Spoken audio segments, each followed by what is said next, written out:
From Wall Street to Main Street to help small business owners have the same capital as corporate America and give them the same resources as a larger company. We cover business funding, business credit, scaling, business consulting, and much more. Check out the website at shieldadvisorygroup.com. Welcome to the show, The Liquid Lunch Project. Hey, what's up, everybody? Welcome back to another episode of the Liquid Lunch Project. I am Matthew Meehan, alongside my partner and co-host, Luigi, the Professor Rosa Bianca. What's going on, Lou? Matt, make sure you get your beeper ready because there's going to be a lot of explicit language on this one.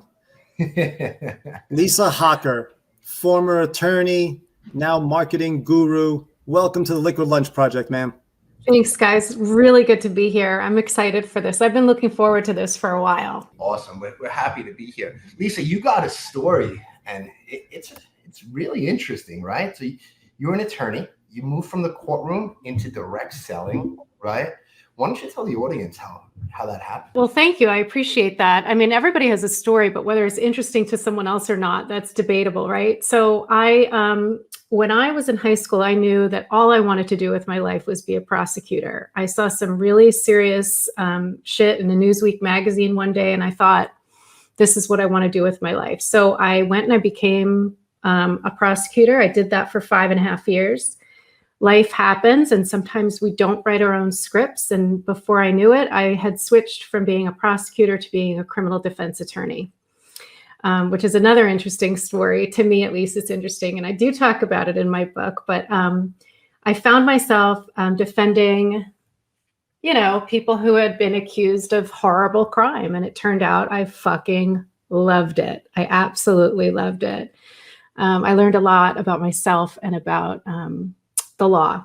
During this time of my journey in the courtroom, I found myself having 4 kids, right? So I had 4 kids in less than 4 years, all boys.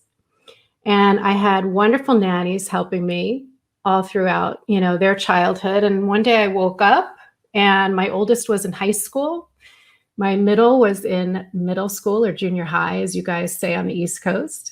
And my identical twin sons were in their final year of elementary school. And I found myself sad, that I had sort of missed out on a lot of their childhood. It's really, really hard to be a good working professional and a good mom and a good wife and a good friend all at the same time. And so I decided that I needed to get out of the courtroom and home for a while so that I could spend more time with them and have more of like that well-rounded mom-child experience. So I got introduced to network marketing. Now, I had been complaining to a friend of mine for years and years about the fact that I was, busy and guilty and feeling like shit a lot, never really good enough at home, never really good enough in the courtroom. And I was looking for something else, but I just didn't know what else to do. I had no other skills other than getting pregnant and having kids.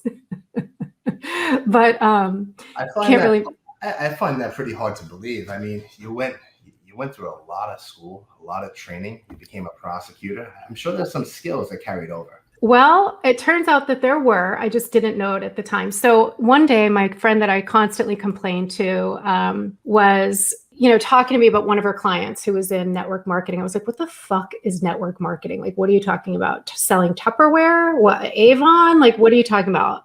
She's like, no. She works with, Rodan and Fields. Do you guys remember the original creators of Proactive? I don't know if you used that when you were teens, but okay. So these are the same I did too, right? So these are the same dermatologists that had created Proactive. They sold that to Nestle. Believe it or not, Nestle owns everything, right? And they launched anti-aging skincare. So long story longer, I was like, I don't know the first fucking thing about selling eye cream. I'm not having Tupperware parties. No, I'm not doing it. And in the end, I ended up trying a sample. I knew that the products worked. I decided to become a customer. And I thought, well, let me at least talk to this woman who sells it and see what kind of money can be made, see what kind of actual income I can generate. And if I hate it, I hate it. And, I can quit. So that's how I got involved. That's how I got introduced to it. Hey, Lisa, let me ask you a question. So you were advocating at one point for the state, and Right. then you were advocating for criminal rights, and Right, then you're advocating for products. So do you find a certain crossover, like Matthew alluded to earlier, that advocacy is advocacy? Whether you're saying he's a terrorist or a freedom fighter, you're advocating and you're a good advocate. Yeah, that's a really good point. And sales, what I came to realize is that in the course of learning how to become a good prosecutor, I was selling a story or fact pattern of somebody's guilt, that they were the person who committed a crime and this is the crime that they committed. And I would use pieces of information to craft that story and present it to a judge or a jury. When I switched to defense, I realized that I was selling a story of innocence or a story of, okay, the person did something, but it's not at that level that the person is charged with, and they shouldn't do 25 years, they should only do 7, that type of a thing.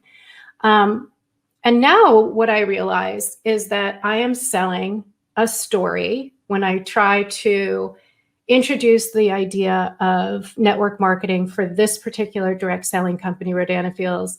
I'm selling a story of how the network marketing company is the vehicle that anybody can use to drive themselves toward the dream that they have. So in my case, my dream was replacing my income, my legal income, with income from my network marketing company. And RNF was the vehicle that I chose. I could have chosen, a CBD company or a legging company or whatever other product, right? The product itself didn't really matter.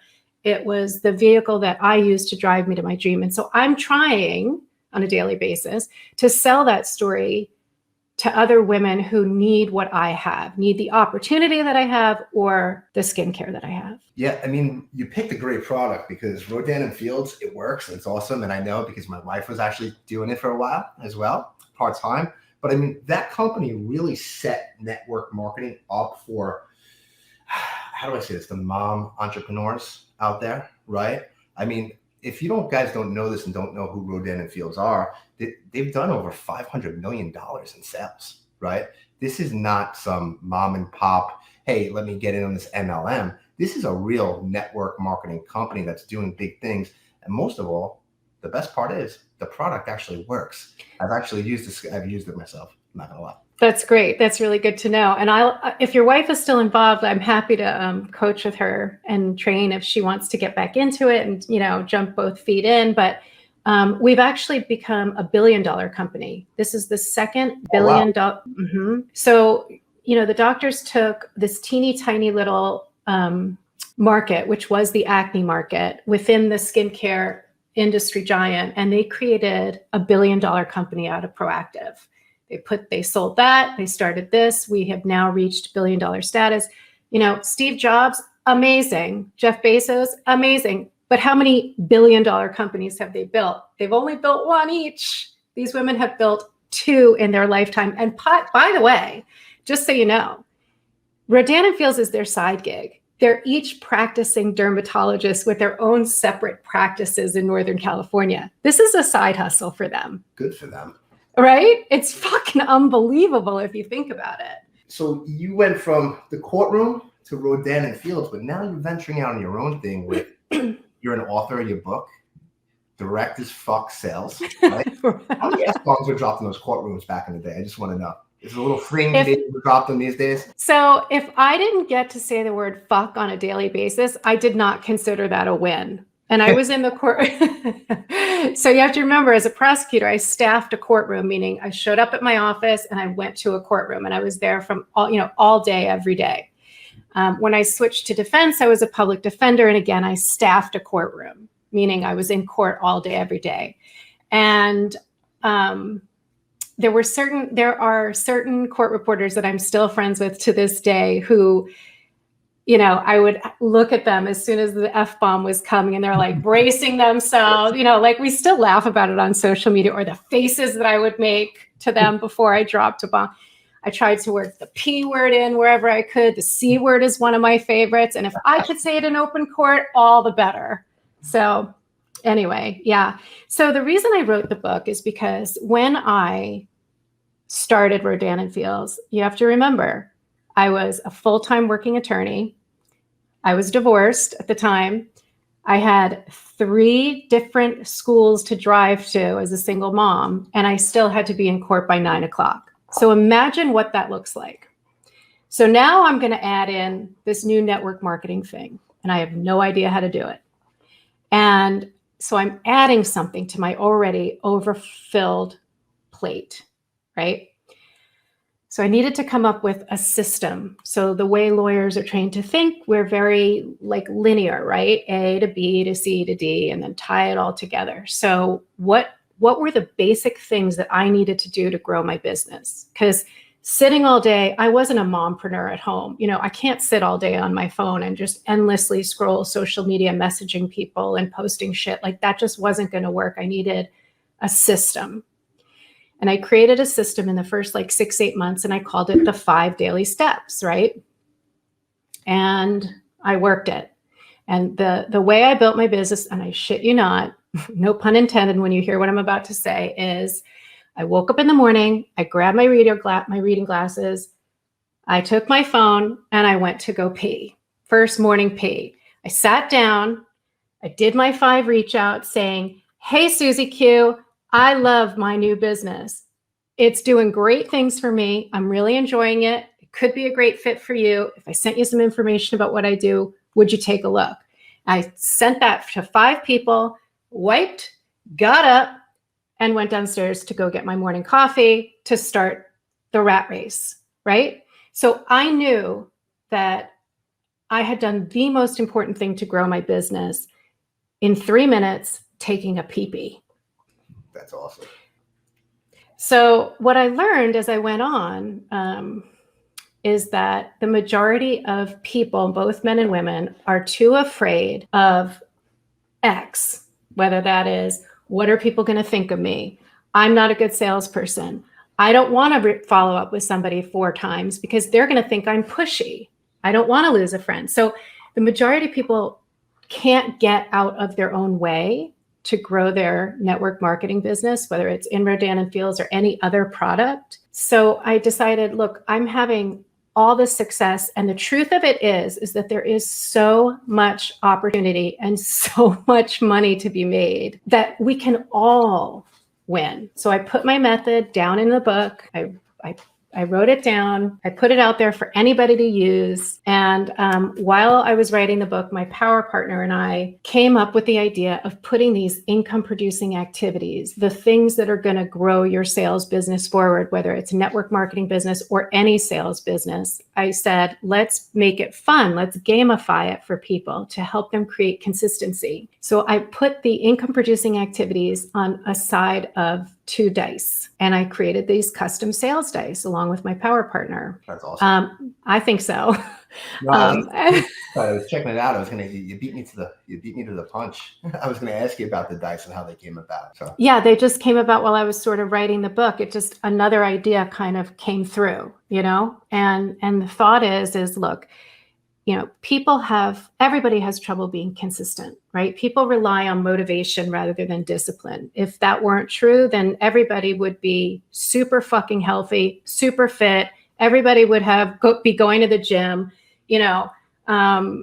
nobody would be smoking, et cetera, right? So in order to create consistency, you have to set the small goals for yourself, right? So if you take the dice and you wake up in the morning and they're on your nightstand and you roll them and you'd get 2 income producing activities at some point during your day, from morning time till when you go to bed. If you execute on those 2 simple activities, put a check in the win column because you won that day. You were focused on your business. You did 2 things that are going to help move you forward slightly. toward your goal, and wake up the next day and do it again. And if you can do two things are better than no things, and 2 things a day, 7 days a week, add up to 14 very targeted, very specific action things that you did to help move your needle forward, to grow your business, but more importantly, to create consistency and belief in yourself. That's cool. I really like that. And I definitely believe in doing the little things every day to move your business forward. We tell our clients each and every day that they may not seem like the tasks that need to be done right away, but it's the little things that keep pushing you forward. The monotonous tasks that nobody wants to do, the sooner you get them out of the way during your day, the better off you're going to be, right? Let's dive deep into a little bit about writing a book and the process, because I'm sure you were used to writing motions and briefs, and all of a sudden you decide you want to write a book. How did that process work, and how long did it take you to actually complete it? Because a lot of our audience members are thinking about writing books and interested in what you have to say on this. That's a great question. So writing motions was really different than this, and we had a motion department that did a lot of the writing, but I did enjoy writing. And this was more of a creative writing exercise. So it's an interesting question, because the biggest lesson I learned from it was to stay true to yourself and do it regardless of your fear level or what you think. A lot of people don't finish books because when you put it out there, it's out there forever. It doesn't disappear like an Instagram story of 24 hours later. So it's a really scary thing to do for a lot of people, and it was for me. And when I told somebody in my industry that I was writing it, she said to me, "Ooh, have you achieved this certain level within the company?" "No, I would probably wait until you did that, achieve this certain title before you published your book." And that just went, my ego, my confidence, my belief in myself just went down the toilet. And I put the book down for 2 years. Wow. I just put it down for 2 years. And my power partner said to me, I achieved the title. And she goes, "Well, fuck, now it looks like you got to pick that book up again." I picked it back up. 6 months later, it was published. All of it, and the title, by the way, meant nothing. The information in the book was exactly the same as it was 2 years ago. I hope you took the book and mailed the copy to the person who told you not to write it. She didn't tell me not to write it. She told me to wait until I had achieved a certain title. Okay. Yeah. Which, P.S., the title means nothing. Yep. It gets you this necklace. That's it. I wonder if that was, and I don't know her, but I'm just, assuming here, which I should probably never do, but I wonder if that was her wanting to write a book and taking her insecurities and pushing them off on you, right? She's already a published author. Okay, so I'm definitely wrong there. In the same industry. Gotcha. But that could be. A lot of times people will, when people are exploring the idea of joining a network marketing company or writing a book or running for political office, people, their friends and family and their network will say, "What are you, fucking crazy? You can't do that. You shouldn't do that. What will people think of you? What will people say? You're going to leave this behind. What if this happens?" That is all their fears being put onto you, right? Yeah. That's what I think. All the time. But for everybody that gets called crazy, it's probably 90% of my friends, and I'll tell you this, they're all pretty successful, right? At one time, what you thought was crazy, guess what? People are calling them and asking them for advice now these days. They're calling us. They're calling me and Luigi. I know when I started my career on Wall Street, everybody told me I was crazy because I was working, 12 to 14 hours a day, 6 to 7 days a week for basically no money for 2 years until things started actually rolling and getting to go for me. And then, a couple of years into that, all my friends were graduating from college and they were calling me for jobs, right? Getting a job. So that tends to happen pretty normally, right? So you wrote the book came out. I'm glad you published it, right? And now you're launching some online courses to help other people get into direct marketing. You want to talk about the direct as fuck sales.com? Yeah, thank you. I appreciate that. So on my website, directafsales.com, you can grab just a set of the dice. Or you can get the dice, which comes with a course that I do, diving deeper into each side of the dice, what I mean by certain things, pro tips, techniques, things like that. And you kind of work through the course at your own pace. They're just 14 modules. None of it is difficult. None of it is too time consuming. And the truth is, you don't have to sit down and watch it from A to Z. You can roll your dice and then just jump to the 2 videos, that correlate to the 2 income producing activities that you got when you rolled that morning. So if you're pressed for time, you can do it that way too. And then along with the course is a really beautiful workbook. I'm really proud of the workbook. I'm a pen and paper person. I like to write things out. I like to check things off as I accomplish them. So if you're that way, you can print out a copy of the workbook, or you can do it on the computer if you're younger than I am. And you're more computer proficient. Yeah. And then I'm actually offering on my website a free copy of my book. You just pay for shipping and handling. There's a tab there. And if you go to the website, you can also listen to some of the, there's a link to the podcast that I do. I'd love to have you guys on my show. Shockingly, my podcast is called Direct AF. And we do I talk love the about consistency. We do talk about, a lot of things about mindset and entrepreneurship. But we also talk about, what's kind of going on in the world and how it's affecting us right now. I just started going into that with Emily Frizella. I don't know if you know who she is. I don't know if you listen to Real AF with Andy Frizella, but his wife. And we kind of went down that road recently. So that'll be airing soon. Awesome. Sounds great. We'd definitely love to be on. We'd have to get it booked. Let me ask you this, Elisa. If you can go back to the beginning of your career, right? What's one thing you wish you would have known? Are you talking about law or network marketing or either one? Both. That's a good question. I wish that I would have known that I am capable of so much more than I gave myself credit for. And that leaving law was probably one of the healthiest things I could have done for myself. One of the things that I really love about it, not just the freedom that I have, but it's one thing to spend your day in a courtroom away from your kids and talk about what you do when you get home. It's another thing to be sitting in my home office. And when my kids were home during COVID, they're literally listening to me and watching me build a business from the ground up and taking enormous risks. I had the experience of going into the chia pet of businesses. I mean, network marketing is the easiest fucking job in the history of the world. Okay. It is the chia pet of businesses. And what I mean by that is, you guys know what a chia pet is? Yep. You get a box, you got some wooden animal or weird head, you put a little water on it and it grows. Well, guess what? Network marketing is a business in a box. It arrives at your doorstep. You open it up, you take the products out, you pour a little bit of water on it, which is your energy and your attention, and it grows. You don't have to deal with marketing. You don't have to deal with distribution. You don't have to deal with product development or packaging or labeling or logos or any of that shit. It's an online business. You tell people about some shit you love, they buy it or they don't. What the fuck is so hard, right? Okay, now fast forward, creating Direct AF. What colors do you want? What do you want your brand to be? What do you want your font? Where are you going to get your dice? Do we want to get them in the United States? Do we want to get them from China? Who's the best distributor? You need a lawyer. You need to LLC. You need a label because somebody's kid is going to put the fucking dice in their mouth and I'm going to get sued when they choke on it. So building a business from a box as a stay-at-home mom or as a side gig when you're working full-time is a no-brainer to me. Why people don't have a second stream of income or a third stream of income, I just don't understand it, especially now. Absolutely. We're big believers in multiple streams of income.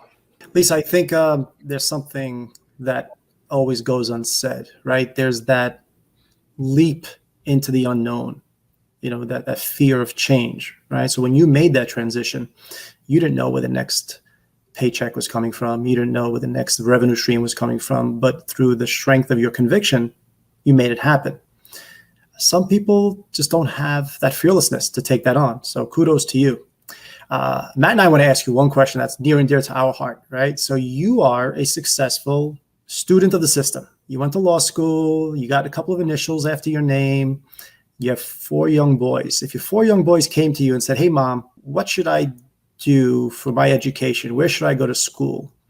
Give us your insights. Where would you veer them? Trade school, go out and open up your lemonade stand, go to graduate school? Talk to us. Okay, so that's a great question because I'm literally in the middle of that. So my oldest is now a sophomore in college. And my middle, Lukey, he's a senior in high school. And he's working with an advisor to go to college. And here's what I've literally drilled into them since day one. College is like high school. It is a must. You have to go to college.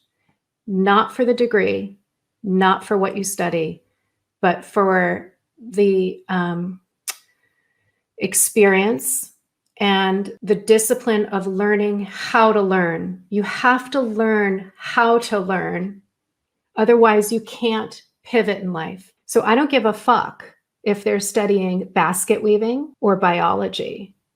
What I care about is that they leave me, leave my home, leave hopefully California, which is where I live now, and go to New York, go to Chicago, go to Miami, go to Houston, go somewhere, experience something while you still have the cushion of I'm here and I'm going to help you, me meaning, Lisa, mom. And then if you want to go into the military as an officer, great. If you want to go to trade school, great. If you want to go, fuck around in Europe and have life experience there, great. But the point is that you've had 4 years of learning how to learn. And that's super important to me. Education is everything to me, even if you can't use it. So did I throw my law degree away? Absolutely not. I practiced law for 21 years. Does it mean that I can't pivot and change and learn something new and become an author, become a creator of a product that's going to help anybody who uses it? I never thought that would happen, but I know how to educate myself. I know how to learn because of the education that I have. And I want that for my sons. Beautiful answer. So now, Lisa, what's in store for Ms. Hocker? What's Hocker 3.0 look like? That's still a work in progress. I don't think that I got to tell you, out of everything that I do, the network marketing, the selling of the products, the selling of the business, writing the book, creating the dice, the thing that I love the most is the podcasting. I don't make any money at it, but I love interviewing people, talking with people, digging back the layers, finding out what you guys are doing with me today. It's fun, right? I had to twist Luigi's arm to do this. We started about 3 months ago, Lou? 4 months ago? But Matt, I got to tell you, it's getting progressively better because up until today, all our guests are basically tatted from the wrist to the neck. They've got more hair on them, like Grizzly Adams. They've got like snot coming out of their nose. I mean, this one today, she's like a supermodel. Her skin is glowing. Guys, for you at home that are listening to this, I am so sorry you can't see this. This woman's a vision. She's so easy on the eye. This is the best one yet. I appreciate you. Yeah, no, podcasting is so much fun. So you're enjoying it too. How long ago did you start your podcast? And let me guess, it's called Direct as Fuck. Direct as Fuck. Go and subscribe right now to Direct AF Sales. Thank you. Yeah, the podcast has been super fun. And if I can monetize it, great. And if not, it's just become my favorite thing to do. I love being a guest, but more than that, I really love interviewing people. And I don't know if it's an opportunity to examine witnesses and ask people questions. And it's kind of a throwback to when I was in the courtroom and satisfying that part of me. But I do love interviewing people and finding out about them and their opinions. And especially now with everything going on, seeing where people are at. Yeah, it's a great way to connect and stay connected. It really is. And, even though you may be talking to people on social media, one sentence here, 2 sentences there, when you actually get on a podcast with them, and this one's being recorded right now, we're face to face, we're talking, right? We're learning a lot about each other. And it also opens up opportunities that you never knew. We've come into so many different opportunities in business and in life from just interviewing past guests on the podcast that we would just never have before. I'm in Florida, Luigi's in New York, you're in California, and we have this common theme together that we all want to learn, grow, and become the most elite versions of ourselves moving forward. And the fact that just getting people on, we've had people all over the country on, and they've actually helped the listeners, right? Like your story today. There's somebody listening to this right now that went to college, did everything right, got a couple more letters after the name like you did, but they're just not happy, right? It's just not right for them. I was there too. We have a very similar story there. I was on Wall Street for the better part of 2 decades, and I was absolutely miserable. What did I do? I picked up and went to Florida. So it was hard for me when I first did that because my whole life and my career was there, and I turned things around. I did a complete 360, left that whole life behind, and now, I bring my kids to school and I get a better overall existence right now than what I had prior to this. What was the scariest part of that change for you? Was it leaving the security of the job? Was it leaving the state? So I own my own firm. I was a partner in an investment bank, and I had telling my partners was pretty scary that I wanted to leave and I wanted them to buy me out. That was one. But also you have to understand, Wall Street was my identity. That's all I knew, right? So I'm sure you understand what I'm saying, right? And then saying, oh, Matt's not a financial consultant anymore. He's not doing deals. He's not doing that. I had to pivot. And everything I worked my whole life for, all of a sudden I said, shit, did I just make the right decision? And it took a good 24 months for me to actually say, yeah, it was the best decision I ever made in my life. Lisa, let me give you a visual to explain to you how true that was. I used to see Matt at the Equinox on Wall Street doing arm curls with a 3-piece suit. He was always Mr. Wall Street. That's hilarious. Yeah. So yeah. I can't see me usually in a hat and a pair of shorts and a t-shirt all day long. And I love it. Yeah, so, it's pretty Lisa, good. It's funny you say that about the podcast, because Matt and I, we always ask ourselves, the people we interview, what can they teach our audience?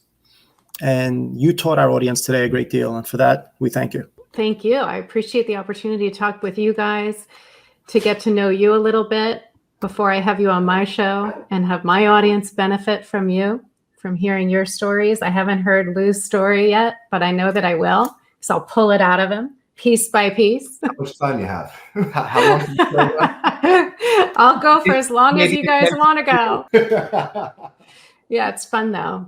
It's really fun. Hey, Lisa, we really appreciate you being here today and, teaching our guests that there is another side to life, not just because you started one career doesn't mean you can't transition, right? And I think that's very important for everybody listening to know. Just because you're doing something, if you don't like what you're doing, it's not giving you the time and the freedom that you want. There is other things that you can do out there. You just got to be receptive and open to different opportunities, right? Lisa, before I let you tell everybody where they could find you with Direct as Fuck Sales on iTunes, Spotify, right? Every podcast platform on the web, directasfucksales.com. I have one question for you, right? What does success look like to Lisa Hocker? Success looks like freedom. That's what it looks like to me. Freedom to choose. Freedom to choose. Am I going to work today? Where am I going to work? When am I going to work? How hard am I going to work? What am I going to work on? What do I want to do next? What do I want to teach my kids? It's freedom, really. I love that answer. Lisa, can you just tell everybody where they can find you on all the social channels? Yeah. So my podcast is actually just called Direct AF. There's no sales. It's just Direct AF is the podcast. The book is called Direct AF Sales, and the website is directafsales.com. And then on social media, I actually just am me, Lisa Hocker, on Instagram, on Facebook. Yeah. So you can connect with me there. And I hope you do. I hope I can help somebody, because I know how great it feels. I know how scary it is. And I know how great it feels on this side. Thank you so much for having me. Thanks for being here. Hey, guys, go out there, grab a copy of Lisa's book. Go to her website, directafsales.com, subscribe to the podcast, and get in touch with Lisa if you have any questions, any opportunities, or you want to find out more about Rodan and Fields. Lisa, thanks for being here, guys. That's a wrap, and we'll see you in the next episode of the Liquid Lunch Project. Thank you for listening to the show, and make sure you subscribe, leave a review, and share it with a friend. We'll see you on the next episode of the Liquid Lunch Project.